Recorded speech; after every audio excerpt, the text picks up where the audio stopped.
presented by जोरदार music. मुंह में लेना तुम्हें पसंद नहीं, अरे मुंह में लेना तुम्हें पसंद नहीं एक भी कतरा शराब का। फिर क्यों बोलती हो कि धीरे धीरे डालो बालों में फूल गुलाब का।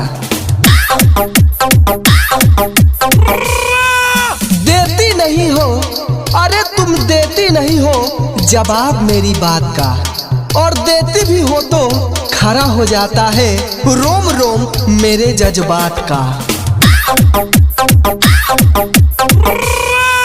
उसने कहा पीछे से नहीं आगे से करो, अरे उसने कहा पीछे से नहीं आगे से करो, दीदार मेरे होश में हुस्नो सबाब का। उसने कहा बड़ा मजा आता है जब अंदर तक जाता है कानों में एक एक लफ्ज तेरे प्यार का।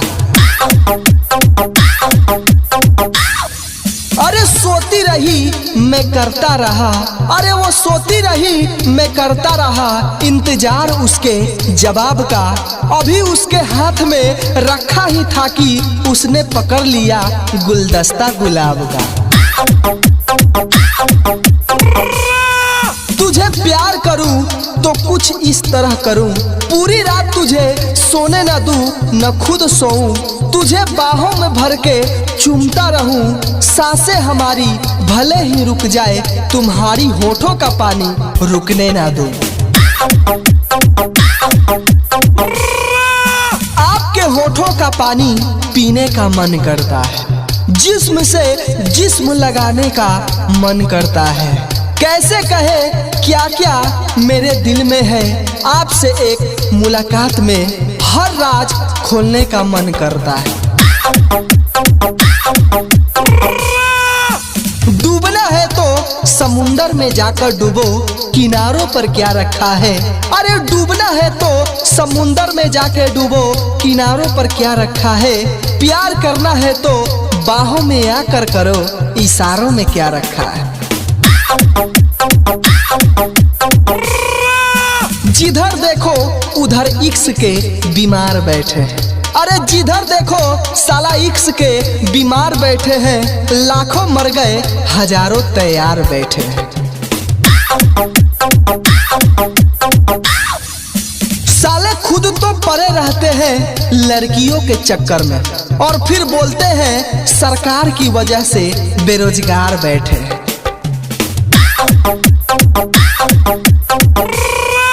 जो लड़की सुबह जल्दी नहीं छोड़ेगी बिस्तर, जो लड़की सुबह जल्दी नहीं छोड़ेगी बिस्तर, वही लड़की अगले जन्म में बनेगी अपनी बॉयफ्रेंड की सिस्टर। presented by जोरदार म्यूजिक। दोस्तों इस शायरी को जरा ध्यान से सुनना। जैसे फूली हुई रोटी कच्ची नहीं होती, वैसे बरात पहनने वाली लड़कियां कभी बच्ची नहीं होती, और जैसे मगरमच्छ के आंसू कभी सच्चे नहीं होते, वैसे मुंह में लेने से कभी बच्चे नहीं होते।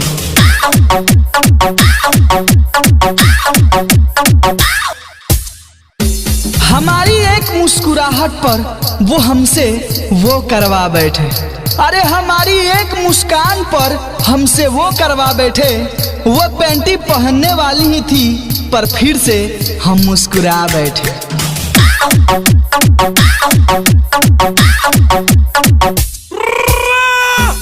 रात होगी तो चारपाइया दुहाई देगा, टांगों के बीच सारा जहां दिखाई देगा। ये काम है जानी जरा संभल कर करना, एक कतरा भी गिरा तो 9 महीने बाद सुनाई देगा।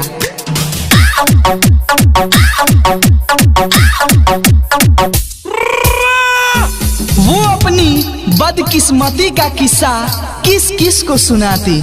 दोस्तों वो अपनी बदकिस्मती का किस्सा किस किस को सुनाती। पिछवाड़े का ऑपरेशन था और साला डॉक्टर भी शौकीन था।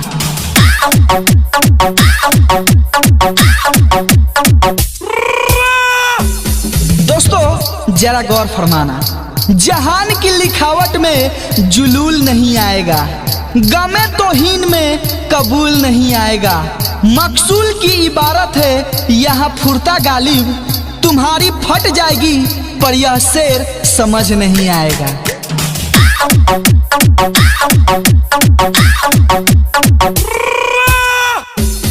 बरा खोलो तो सकला के बूम बूम, पैंटी खोलो तो खुल जा सिम सिम, अंडर डालो तो क्या मस्ती क्या धूम धूम, बाहर निकालो तो ठंडा ठंडा रिमझिम रिमझिम।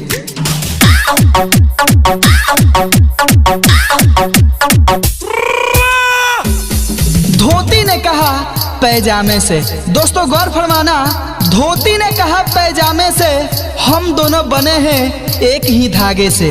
फर्क तो सिर्फ इतना है कि मैं खुलता हूँ पीछे और तुम खुल जाते हो आगे से।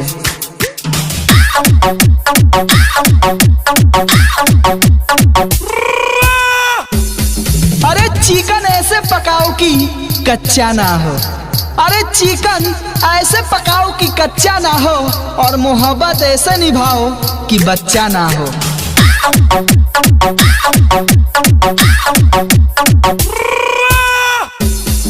दुखी आशिक की शायरी है दोस्तों। गरीबी का आलम कुछ इस तरह है मेरे यार, अरे गरीबी का आलम कुछ इस तरह है मेरे यार, दोस्त भी गांडू है फिर भी हम गांड को तरसते हैं।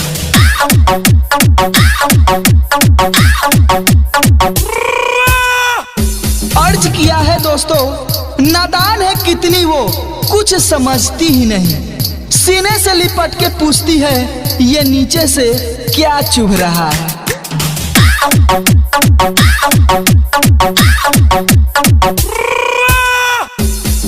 दोस्तों उस कच्ची कली को लेने में धुआं निकल गया, अरे उस कच्ची कली को लेने में धुआं निकल गया।